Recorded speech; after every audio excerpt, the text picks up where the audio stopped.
G'day everyone and welcome to On the Outer. I'm Gus and I'm here with my co-host, Tom. Thank you, Gus. Our pre-season shows are pretty much done and dusted for the season. Absolute hits on the YouTube as well as on the podcast form as usual. So thanks everyone for tuning in on those. And we're now going to start by getting into the actual season itself with round one coming up this week. You must be very, very, very excited.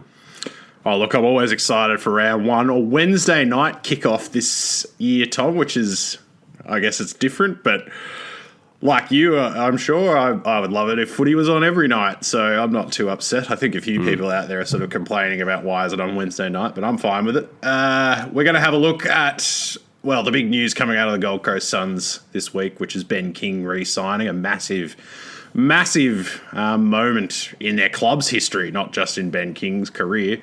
The umpiring that we've seen in the preseason, we're going to have a look at the new rule interpretations. We're going to do a few predictions for the season 2022 ahead.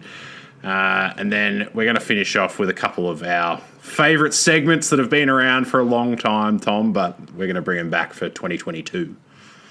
Awesome. Well, as I mentioned, we are on YouTube now, so please hit us up on that platform. I think I missed this by a long way last week. So yeah, that's why I'm pointing. Maybe. I'll just point everywhere. Just where the subscribe button is, you can see it, I'm sure. Hit it. Mash it. And we've got, the usual Spotify, Apple Podcasts, Google, all that, if you prefer the traditional audio-only medium. So check us out and send us an email at ontheouter1@gmail.com for any questions or segment ideas or criticisms during the season. We'd be happy to take them on board. Yeah, not our basketball email, which is what I read out last week. Yeah, which is... I copped a bit of flack for it on the Outer HQ last week.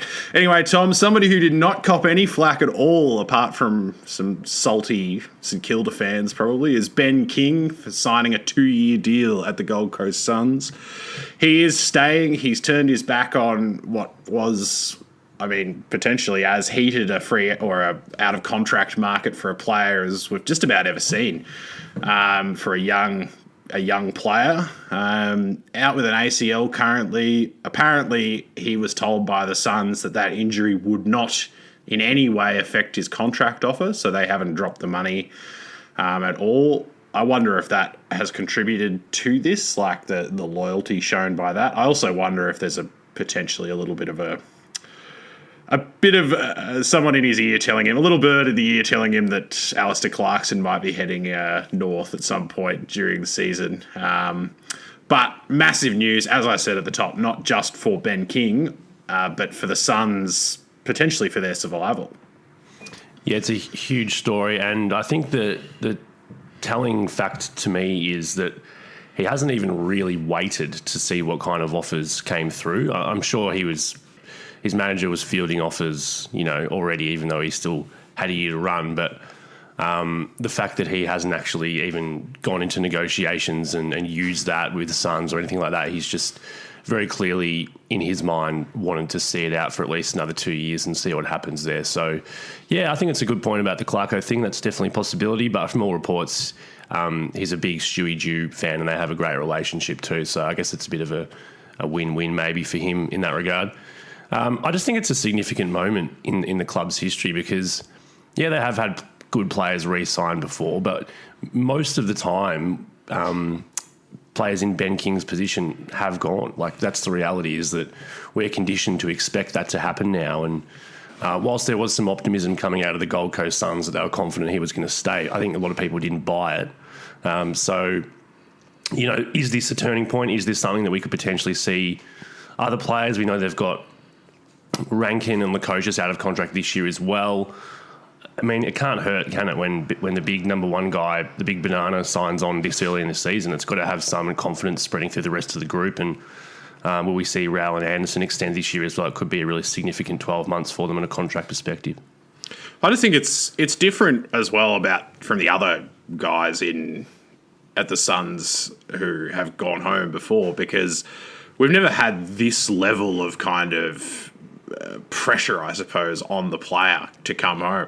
St Kilda were put out a tweet the day he got drafted that he was going to come home. There's been a lot of stuff, particularly from St Kilda, but from a lot of the Victorian clubs, basically just considering that it was a fait accompli that he was going to come back to Victoria and play with Max or play in Melbourne at the very least. The fact that he's turned his back on that, I mean, look, I'm sure he's being extremely well paid. There's no doubt about that. But it's one of those moments that could be club defining. You know, it could be when Michael Voss and Lee Matthews walked into Brisbane kind of thing, like that level of moment and shift in the club's history where it does become and lead to a massive success, because we know that the Suns have all the support from the AFL. They've got the young talent, like they have all of that. What they need to do now is figure out how to keep those young players around until they can start winning games. And this is the first time, I think, where we've really felt, and I think Ben King as well is maybe the best player out of those guys that has sort of gone home. Like Stephen May is a very, very good player, but he's older. And then Tom Lynch, a very good player as well. We haven't really seen anybody as good as this as young at the Suns and then to stay. So yeah, I think it's really cool. It's awesome news for the Gold Coast Suns, and yeah, and as you say, can only be a positive, I think, in retaining those other talented players that they've got who may have been considering going home, but now have to be having a second think about whether to re-sign again. Yeah, and look, it's just such a shame that he's not going to play this year now, because there's all this positivity that's come out of it. I think, as you said, like St Kilda fans probably a bit annoyed, and there would be some supporters who really, really wanted him at their club next year, but who'll be disappointed. But I think ultimately most people are pretty positive about this. It's like a good thing for the competition as a whole anyway, and so it's just such a shame that we're not actually going to get to see him out there in 2022, because he's well on his way to becoming one of the top. I think he was 7th in the Coleman last year, his third year, and he could have easily sort of hit up towards that 60-goal mark, I think, this year. So that is a shame, and Gold Coast is probably still going to struggle this year as a result of that. But as a long-term thing, it's a really good sign. All right, let's move on, Gus. We're going to talk about the umpiring, new interpretations around abuse, time wasting as well. It's caused a little bit of a fracas, certainly in that first game in the NAB practice game. Not NAB, what's it called? Amy practice games. JLT? When the Marsh Community Series or whatever it is. When Melbourne gave away 7 50-metre penalties against Carlton, and for umpire abuse, which was a significant amount. But then we did see quickly the way that clubs and players learned from that. And in the end, I think they managed to rein it in pretty well. Still a few being paid, and we'll probably see a few early in the season as well. But I think it's a great move by the AFL. I think it's been ignored for too long. And I think that whilst there may be some pain early on, people are going to get frustrated. Ultimately, in the next couple of years, it's going to have a seriously good impact both at the top level and lower leagues as well. Yeah, I agree, Tom. Like, as you say, it's something that just has been ignored for way too long. Like, players at senior level, and then that's obviously filtered down into juniors and amateurs and all of that stuff, just think that you can say whatever you want to umpires because, we're competitive beasts, and that means that we can be arseholes, like, apparently. I think it's great that they get to get their own back a little bit, which is pretty good. And I think as well, like, it's not just, I mean, we saw that 100-metre paid for Lockie O'Brien, where Jack Viney ran across in front of the player trying to run the 50 and got pinged for the double. And it's like, they should be able to pick these rules up pretty quickly, and it shouldn't be that hard where you run out onto a footy field to just not scream abuse at an umpire for doing his job, even if he makes a mistake. Like, as we've talked about many times before, umpiring AFL, I think, is probably the hardest umpiring job in the world because the ground is so big, the players are so athletic and so fast, and the rules are so convoluted. Mm-hmm. You're going to make a lot of mistakes. Now, that's different from, some of the stuff that happens, like Rule of the Week, which is just a pain in the ass, and I hate that it exists. But you can't blame the umpires for making a mistake in a in an incredibly difficult situation. So, yeah, I think that the screaming and the abuse and all of that stuff needs to stop. Hopefully Devon Smith can pull his head in for the Bombers, because he's probably, well, I wonder, I reckon if there was a poll done on the umpires about players they like the least, Devon would be pretty high up on that list. We all remember the "don't speak to me like that" Devon comment from last year. Oh, yeah.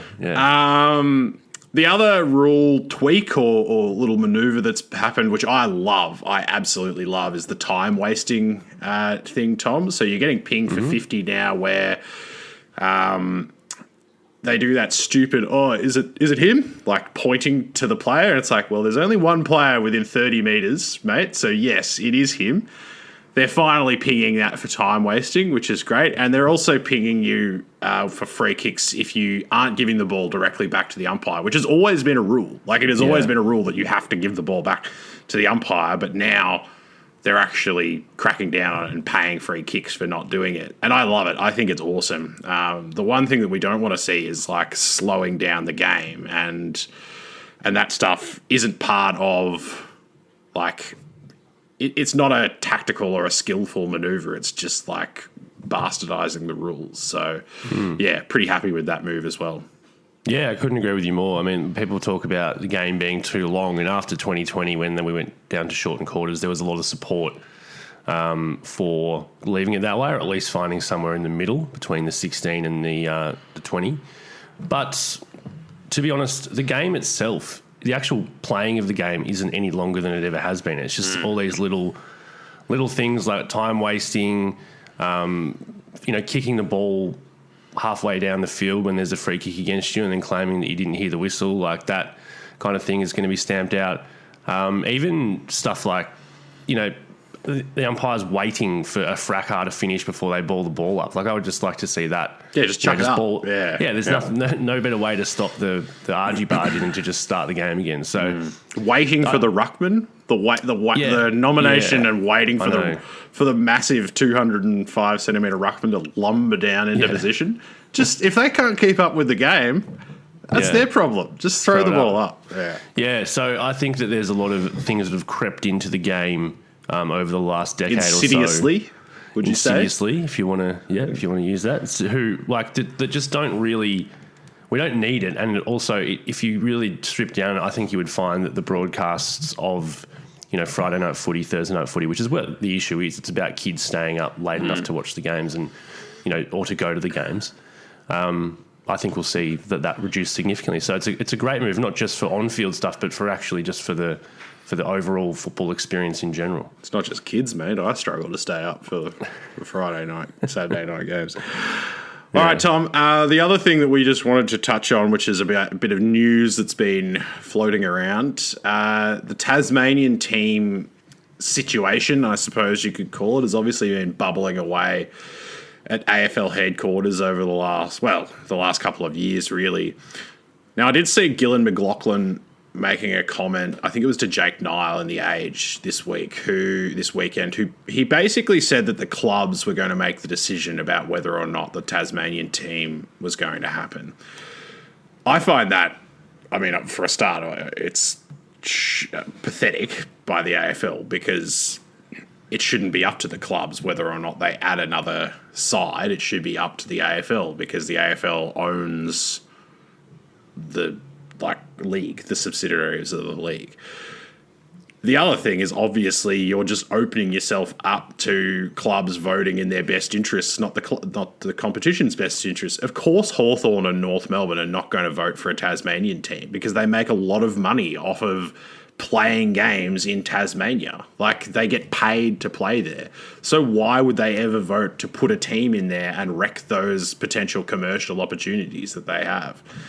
Gillan McLaughlin, I think, did a really good job with the COVID pandemic in terms of as good as it could be done for what it was, the situation as it was. I, however, have found in some pretty key situations that leadership has been lacking in the past, and I think this is just another example of that. So, yeah, I'm unimpressed with this decision, I suppose. Yeah. Well, we're agreeing a lot today, but I completely agree with that. I think that the thing with Gillen and the AFL is sometimes what they say publicly is not actually what they do. They love to fly kites, to borrow a term from another equally popular football adjacent podcast.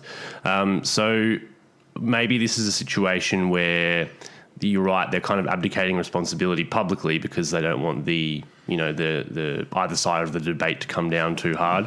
But in reality, they're going to make a decision.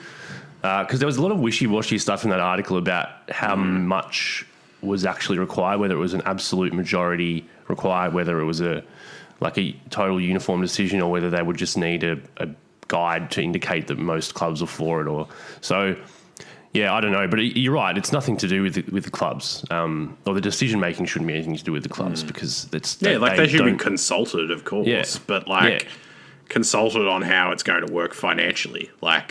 We don't want to give up X amount of money to make sure that a Tasmanian team can run for X amount of years. That stuff, fine. But you shouldn't get to the decision shouldn't come down to them. It should be made by the AFL. Well, it's like when the AFL bows to pressure from coaches about rule changes. It's totally, why? Coaches have they have no kind of regard for the overall standing of the game. Oh, none is probably a bit unfair, but their number one priority by a mile is to win premierships, make finals, keep their job. And if that means, that they are petitioning for an extra sub rule or for things that make the game more defensive and harder to score. Yeah, exactly. So I mean, it's very much akin to that. I was very surprised. I thought that it would be. I mean, I know that the presidents are going to vote on it, but I didn't think that was going to be the deciding factor. So, what do you think about the overall concept in general about a team in Tassie? Because it does seem like the momentum is such now that they almost can't knock it back. I mean, I think I've said this before on the pod, but I would have had a team in Tasmania before I had a second Queensland team. I would have, instead of having the Suns, I would have had a team in Tasmania. I may have even had a team in Tasmania ahead of a second Sydney team. I guess the only thing that I have a slight issue with is the 19 teams in the competition. I don't love a competition with an odd number just because of you have to have a constant bias. But to be honest, it's not. That's just a personal preference. It's certainly not a reason not to have a club in Tassie. So I think, I'm all for it. I think that and also it gets us closer to a situation where clubs will just play each other once throughout a 22-game season, because the fact that we continue to have a fixture which often dictates which teams make finals, and kind of makes us one of the, I would imagine, laughing stocks of the world in the fixturing world, which is probably not a very big community, but I'm sure is out there. The International Symposium on fixturing just tears shreds off us every year. I'm always up for that. I'm always a fan of that. So I'm for it. What about you? Are you a fan of the Apple Isle, or do you hate Tasmanians with a passion? That's how you slant a question. Yeah, very good. No, I'm for it. I think with the 19th team, I hear what you're saying, but I'm so over the bye structures we have now with those 3 weeks in the middle of the year, those pissant rounds. They're so annoying. I would rather have a one team has a week off every week, or I would actually even prefer to have just 1 week off in the middle of the season where there's no footy at all than have 3 weeks of half footy. So I'm comfortable with the 19th side. I think I used to be of the view that you do hear sometimes that the talent pool is being reduced a little bit by having the 19th team, but when you look at the way the population of Australia has actually grown since 2010 or whatever it was, and there's so many more academies now and pathways and ways to recruit and develop talent from outside of the traditional areas, that I don't think that's really a problem. And we see players all the time come in from the waffle and the VFL and just step straight in and play really well. So the difference in talent in that kind of next tier group to the sort of the bottom tier of the AFL is not really there. So I think there's I agree. I think that argument about how the talent's not there for 19 teams or 18 teams or whatever. There's probably not enough stars, but there's probably not enough stars for a 12-team AFL league. You know, there's never enough AFL stars. But in terms of dudes who can just come and play a role at AFL level, like there are so many of those out there. You know, there are a bunch of dudes playing Waffle or VFL or Sandful now who could step in tomorrow and be the 20th man on an AFL list. So yeah, I'm not too fussed about that. The only thing that would stand in the way for me is just like the financial setup, how much money has to be pumped into it to make it a viable thing, like, and whether or not, because I know like Tassie's a bit different from Queensland and New South Wales in that it already has supporter bases, right? So there's big Essendon, big Richmond, big Collingwood fan bases down there. Now, are they going to leave the clubs that they support now and go and support a Tasmanian team? Because that's different, right, from Gold Coast or even Sydney or whatever, where those pre-existing teams didn't exist. Like there weren't those big supporter bases that were already there. So I think that's a question that kind of has to be considered because that's always been my burning question with Tassie about that. And you almost have to, I'm sure there is extensive research being done, but that's the only way you can really answer this is to kind of survey Tasmanians and say, would you do this? Would you take on a second team or would you jump ship? The only indication I have was that once when I was in Hobart, I met this dude at a nightclub who backed for St Kilda and I asked him would he switch to Tassie if they came in and he said he would. So it's 100% on my research, but maybe a small sample size then we'd need to fully answer the question. Yeah. Anyway, let's move on, Tom. We're going to do some predictions, which everybody always loves here on the Outer. All right, Gus, shall we start with the top 8? I'm not going to go through the 8 in order, but I'll just say who I've got in the 8. So Melbourne, Brisbane, the Bulldogs, I think 3 clear standouts for me. Then I've got the next group, GWS, Freo, Geelong, Carlton, Richmond. I've got Sydney, Essendon, Port missing out. I rate all 3 of those teams, but I don't know. I just thought there's 3 changes normally, and they're the 3 that I plucked out. Yep, fair enough. I've got Carlton and Essendon in, and then I've got Geelong and Richmond missing from that thing, but everything else the same, basically.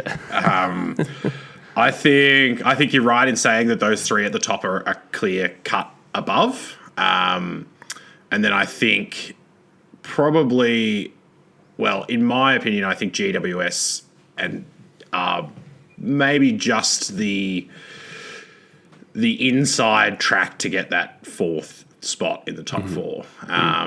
Just because they had a terrible year last year, with everything considered.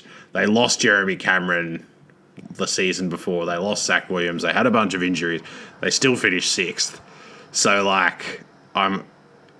Lockie Whitfield had a bruised liver for half the season. I'm just sort of assuming that, they won't have a season from hell, and then that would potentially put them into that top 4. Yep. But I think most of those sides that you just said are close. They're in that range. I think there's a real group, isn't there? There's the top 3, then there's probably the next sort of 8. Yeah, 8 or 9. And then I think if we're Toby Green not out for the first 5 weeks, I think GWS would probably be a lock for the top 4 for me. I've still kind of got him 4th or 5th, but I just think they're probably going to be paying a little bit of catch up towards the end of the year when he comes back to make that happen. Yeah, it's a fair point. I just think it's only the first 6 weeks, and I think if they go 3-3, that's good enough, and they're good enough to be just dominant the rest of the season. So yeah, but of course, I mean, as you say, there's 8 or 9 teams in that second tier who I think could all make a case internally that they could finish 4th this season. So yeah.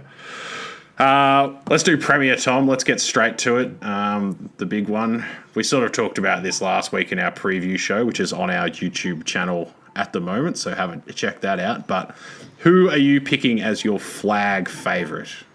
D's for me. I think that they're the best team in it. I think that Brisbane are a very good chance this year as well, and the Dogs will be thereabout, as we know. I just can't until because the D's are the incumbent, and it was such a convincing final series. Until I see overwhelming evidence that anyone can get near them, they're going to be my tip. So yeah, sticking with D's. You? Yeah, same. I can't. I mean, how do you, without footy being played properly yet, like without a ball being kicked in anger, how do you go past Melbourne at this point? Because they were so good last year at the end of the year. Really, they were so good all through the year. It was just right at the end, they were just like, oh, God, can we just play the finals already? We're ready to win the premiership now, thanks. I think anyone that's not tipping the D's for the flag at this stage of the season is just because they have a policy of not tipping the reigning premier, which some people do. But if you, all things being equal, I don't see how you can not have D's as favourite right now. Yeah, there's no reason, really. So, yeah, that's it for me. Yep, and I've got them beating Brisbane in the granny. What about yourself? I have them beating the Dogs again. So a repeat, which I think would be pretty awesome. That would be hectic. Yeah, but I think Aaron Norton's ascendance this season will push the Dogs to a new level, but not quite enough to beat the D's. Well, speaking of Aaron Naughty Boy Norton, he is my tip for the Coleman Medal this year. Wow. There's a few, I think a lot of people are tipping Cameron because he's had a really good preseason, and that's absolutely fair enough. But I just don't know with Hawkins down there if he'll get enough ball delivered to actually win it.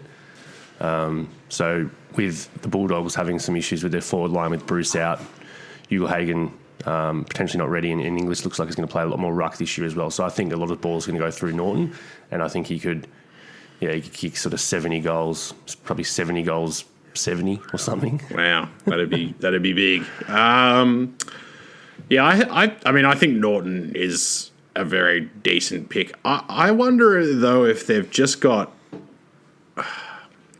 they don't have great options up there, but they've got a lot of options up in their forward line. So I'm thinking potentially a little bit further down. I mean, Harry Mackay came from that sort of, the whole thing was that they just kicked the ball to him every single time they went inside 50. So I am wondering if Max King can win the Coleman Medal this year from St Kilda.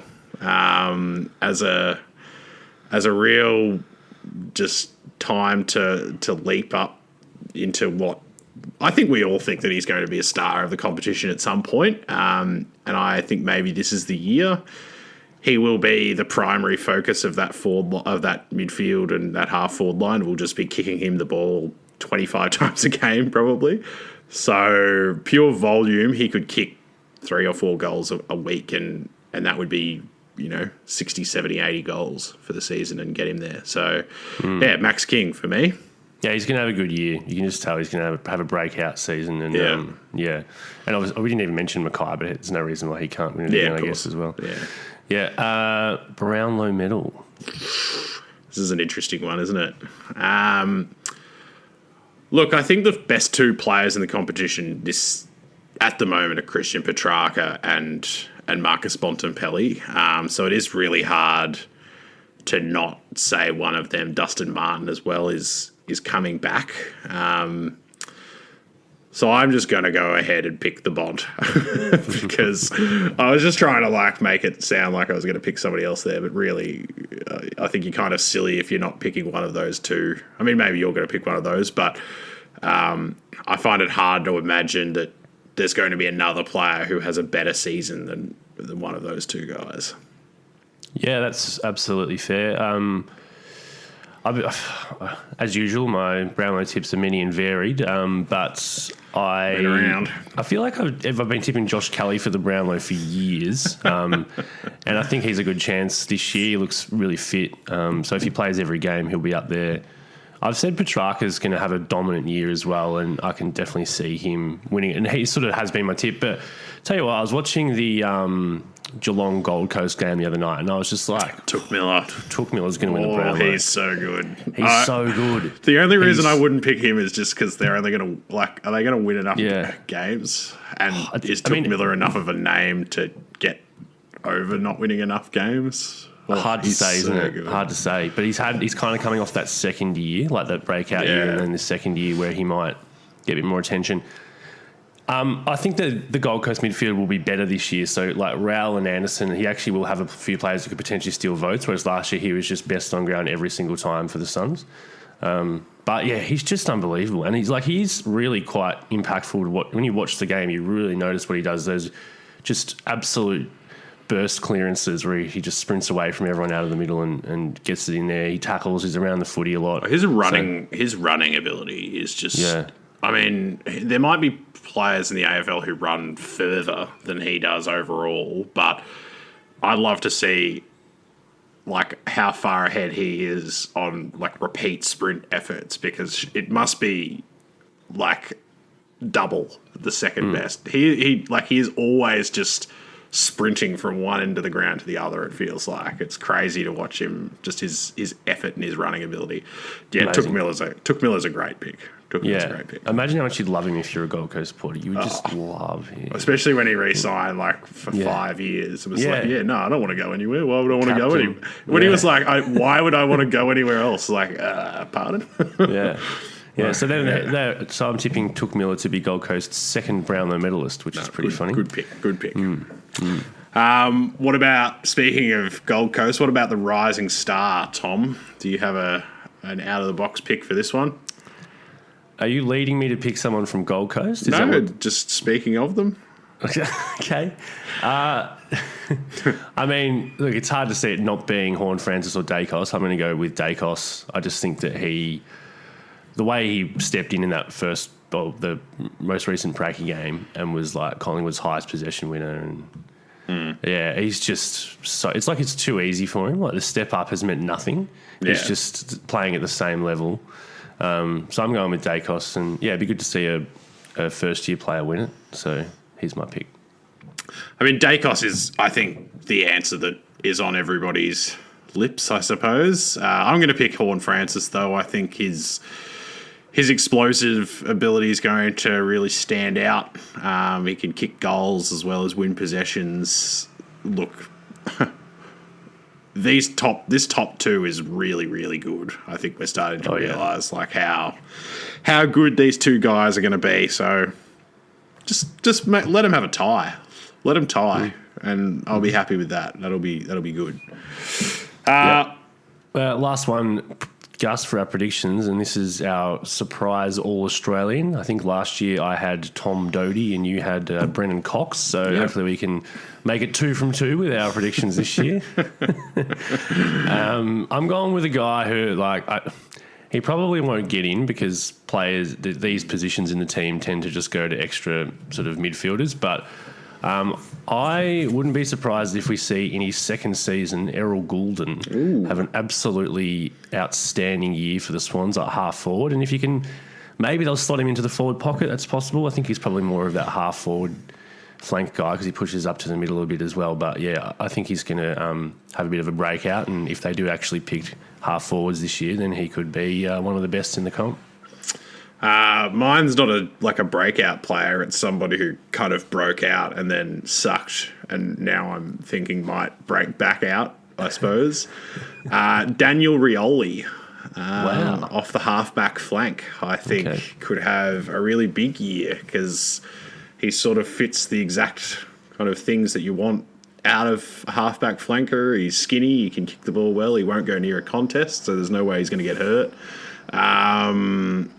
This Basher Hooley's spot is up for grabs, I think, in that Richmond side. It's sort of been him and Ralph Smith as the two dudes who might grab that position, but I think he's probably got the inside running. He did it for the last 6 weeks of last season. Jaden Short's obviously there as well, but I think if Rioli can average 25 touches, which is not that hard to do, it's hard to do in the AFL, but you know what I mean. As a loose half-back flanker, that is the easiest place in the world, in the game, to get 25 touches a game. The story, the name, the whole thing, I think that could elevate him at least into the conversation as being getting that spot on the halfback flank in the All-Australian team. Bit of a Bailey Dale type situation. Yeah, why not? I mean, it's not. I don't think it's out of the question that he has a really, really good season off halfback.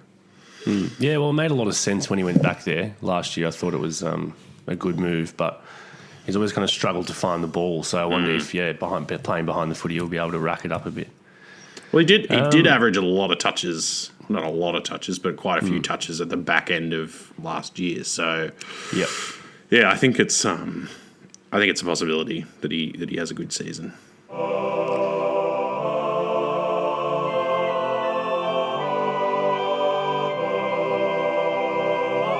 one. Well, I guess you could say, Gus, those two are sort of our season-long reverse shine a light picks. But we're going to bring back the weekly reverse shine a light this season, and obviously, with round one just around the corner, we need to make our predictions for this week. Gus, for new listeners or viewers, would you like to explain what reverse shine a light is and what it means to us? So reverse shine a light was born from shine a light, where we basically picked, it was sort of players that had been underrepresented, I suppose, from the competition, but that we thought were stars. Then we turned it into reverse shine a light to highlight players that weren't stars, but we thought could have a star performance that week. So a role player who was going to perform above expectations. And then we turned it into a competition and kept scores. So that's what it is now. Mm-hmm. It is a contest between Tom and I to decide, I don't know, what did we do last year? I can't even remember. We'll probably do a TikTok dance this season again. As some kind of embarrassment to the loser. But that's the idea, is we're trying to pick a player who is not a star, has never been a star, probably never will be a star, and in the game of this weekend will have a star performance.